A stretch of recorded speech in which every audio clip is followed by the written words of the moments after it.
अब तक तो कृष्ण जो है कि बाल लीला कर रहा था, गोपियां मुरली चुरा रही थी। अब कृष्ण बड़ा हो चुका है और कृष्ण जो है अब गोकुल से मथुरा चला गया है अपने माता पिता को छुड़ाने के लिए कंस के द्वारा। और फिर जब गोकुल से वापस मतलब जाता है जब, तो फिर वापस लौट के नहीं आता है। तो वहां पे जाने के बाद कृष्ण जो है गोकुल वृंदावन में घुमा हुआ जो वो मतलब उसका लगाव था लोगों से, उसको वहां पे याद कर रहा है। ये सिचुएशन तो कह रहे हैं उद्धव से, उद्धव उनके क्या है, मित्र है। तो कह रहे हैं उद्धव मोहे ब्रज बिसरत नाही, बिसरत मतलब भुलाना।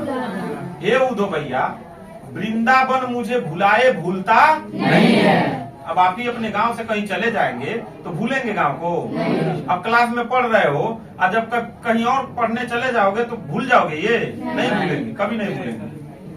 अब विदेश चले जाओगे ना तब तो और बुरा हाल होता है। विदेश जाने के बाद वो मोहल्ले का कुत्ता भी याद आता है जो रोज आपको काटने को दौड़ाता है। समझ में आई बात? तो कृष्ण चूंकि वृंदावन गोकुल में काफी लंबे समय तक रहे थे, तो वो कह रहे उद्धव मोहे ब्रज बिसरत नाही। हे उद्धव भैया, मुझे वृंदावन गोकुल भुलाए भूलता नहीं है। वृंदावन गोकुल बन उपवन सखन कुंज की छाई। वो वृंदावन का और गोकुल का जो मतलब घना बाग बगीचा था जहाँ पे मैं रास लीला रचाया करता था, वो भुलाए भूलता नहीं है।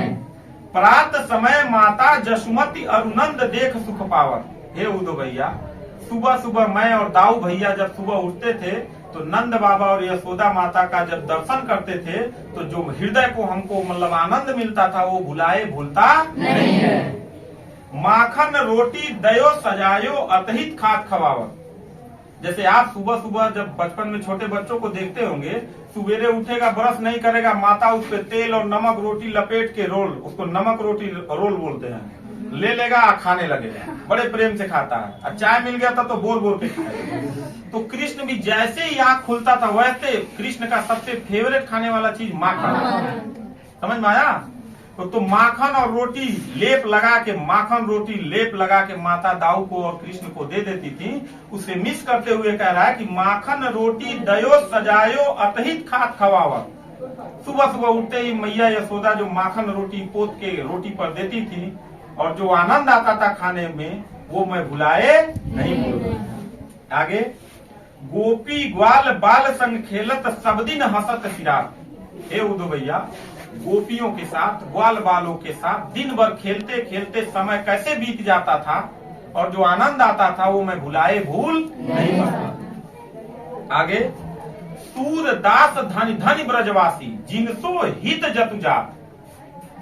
सूरदास जी कह रहे हैं कि वो ब्रिजवासी मतलब ब्रज के रहने वाले जो लोग हैं वो धन्य हैं जिनकी चिंता और जिनको याद कौन कर रहा है? साक्षात भगवान श्री कृष्ण कर रहे हैं। समझ में आया?